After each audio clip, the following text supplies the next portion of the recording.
So yo guys, for today's video alam niyo na, October 1. Syempre, ano ngayon guys? Tinatawag na Judith. Madaming Judith.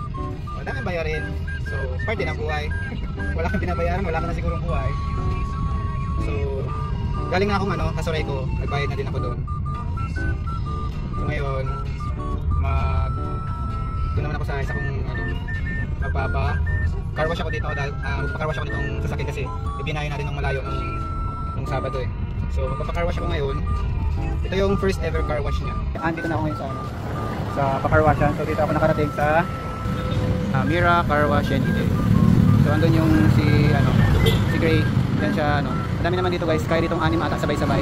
Dito na rin siguro ako magla-lunch kasi mag-12 na din kasi natagalan ako dun sa bangko magbayad. Dito na ako magla-lunch. Meron din sila dito kantin na pwede mong pagkainan habang nag-aantay. So yan guys, si Gray, binabacuum na siya sa loob. So habang nag-aantay, pakita ko muna sa inyo yung pwesto nila. Ayan, malawak na malawak. Kasyang 6. Ito naman yung waiting area. Yan yung mga upuan. Tingnan natin sa rote. Wala nang saro. 1.5 lang. 1.5 price lang nga yung in-order natin kasi nagda-diet na tayo at masyado na tayong mabigat. Tapos gulay lang nga yung in-order natin. May kasama naman yun na malupit na sabaw. So ayan na guys, kain na muna tayo habang nag-aantay tayo nagpapakarwash kay Gray. Pero dito guys sa pwesto ko, kitang-kita ko naman si Gray. Dito lang siya sa gilid. Ayan pwede ko siyang i-zoom pa. Ayan binabacuum pa siya kasi masyadong mabuhangin sa loob kasi galing kami sa dagat nung Sabado. So wait lang guys, kain muna ako Yun tapos na tayong kumain. So pero di pa rin tapos yung car wash. So magantay-antay pa rin tayo dito. Doon tayo sa may waiting area magantay.